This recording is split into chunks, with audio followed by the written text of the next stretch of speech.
Welcome back to Apex Sci-Fi. Today we explore the most intimate form of defense, the architecture of the mind itself. In the civilized reaches of the galaxy, most sentient species have evolved toward neural clarity. Their thoughts are like a calm, mirror-still lake. They think in logical sequences, one clear idea at a time. This makes them highly efficient, peaceful, and, unfortunately, incredibly easy to hack. For the Archon of Synapse 7, a rogue telepath of the Eldervrak species, the galaxy was a buffet of puppets. The Archon didn't need ships or guns. He simply stood on his moon and projected a unity signal. Any mind that was orderly, calm, or logical was instantly synchronized to his will. He had enslaved an entire lunar colony of 12 million souls in a single afternoon. When the Galactic peacekeepers sent their elite mind shield divisions, the Archon just laughed. Their shields were designed to block external signals, but the Archon didn't attack from the outside. He simply tuned in to their quiet, peaceful thoughts and rewrote the script. The problem with the rest of the galaxy is that they are too sane. Their brains operate on a single, clear frequency. But then, the High Council did something they had promised never to do. They hired the Mercenaries of Soul. Specifically, they hired a team known as the Static Walkers. Captain Elias Thorne stood on the deck of the Icarus V as it entered orbit around the pulsing blue moon. Beside him, Sarah Touch Miller was humming a song under her breath. A catchy, annoying pop tune from the late 20th century that had been stuck in her head for 3 days. Big Mike Henderson was staring at a bulkhead, mentally reciting the statistics of every Earth baseball season since 1920. The High Council observer, a being of pure, serene logic, looked at the humans with profound concern. You are not wearing psychic dampeners? The Archon's reach is absolute. The moment you step onto the surface, he will find the center of your consciousness and make it his own. Your very identities will be erased. Thorne adjusted his combat harness and grinned. That's the thing, pal. You're assuming there's a center to find. You see, an alien brain is like a well-organized library. You walk in, find the index, and you own the place. But a human brain? A human brain is a midtown Manhattan traffic jam during a thunderstorm while 3 different radio stations are playing at once. Good luck finding the index. The humans landed. As the ramp of their shuttle lowered, the Archon's psychic wave hit them with the force of a mental tidal wave. To any other species, it would have felt like a god speaking directly into their soul, commanding them to kneel. Inside the Archon's crystalline palace, the ancient telepath felt the arrival. He extended his consciousness, a shimmering needle of psychic energy, and prepared to pierce the minds of the new intruders. He found the first one, Sarah Miller. The Archon pushed into her mind, expecting a quiet chamber of thoughts. Instead, he was hit by a wall of high-decibel mental noise. Sarah wasn't thinking about the mission. She was thinking about the lyrics to Never Gonna Give You Up on a Permanent Loop. An imaginary argument she had with her landlord 3 years ago. The nagging feeling that she left the oven on back on Earth. A mental image of a cat wearing a tiny cowboy hat. The Archon recoiled. It was like trying to listen to a whisper inside a jet engine. There was no order to hijack. Every time he tried to plant a command, it was drowned out by a stray thought about what Sarah wanted for dinner or a sudden, intrusive memory of an embarrassing thing she said in middle school. Human consciousness is not a single stream, it is a chaotic mess of inner monologues, earworms, and intrusive thoughts. We are the only species in the galaxy that can think about 3 different things at once while simultaneously feeling anxious about a 4th thing that hasn't even happened yet. He's in, Miller muttered, rubbing her temples. Feels like a low-grade migraine. Mike, how are the stats looking? Babe Ruth, 1927, 60 home runs.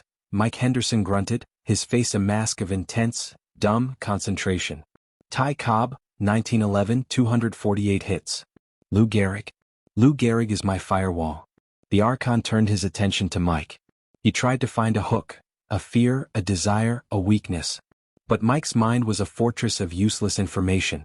The Archon was flooded with batting averages, ERA statistics, and the specific weight of a regulation baseball. Every time the Archon tried to project an image of eternal unity, Mike's brain automatically countered it with the image of a hot dog and a cold beer. The Archon began to grow frustrated, an emotion he hadn't felt in centuries.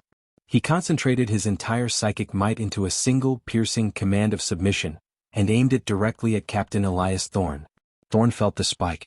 It was a cold, sharp pain right behind his eyes. He didn't fight it with logic. He did what humans do best, he let his anxiety take the wheel. Thorne didn't have a calm mind. He had a stress engine. He started thinking about every possible way the mission could go wrong. He visualized the shuttle exploding. He visualized the Archon turning into a giant spider. He visualized his bank account hitting zero. To the Archon, Thorn's mind became a jagged, electrified landscape of what-ifs. The psychic energy couldn't find a place to land because Thorn's thoughts were moving too fast, jumping from one catastrophe to the next in a frantic, jittery dance of survival instinct. This is the human brain lock.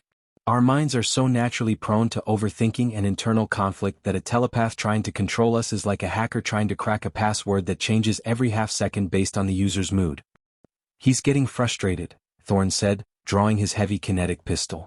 I can feel him sweating in my head.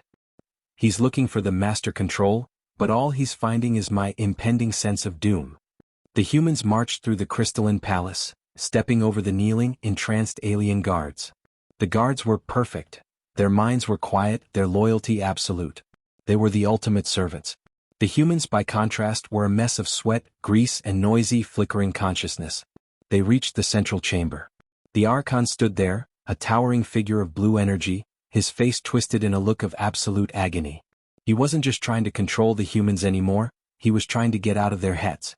The exposure to the sheer, unbridled chaos of the human psyche was starting to contaminate his own neural pathways. He was starting to hum Sarah's pop song. He was starting to wonder about the 1927 Yankees. Get out.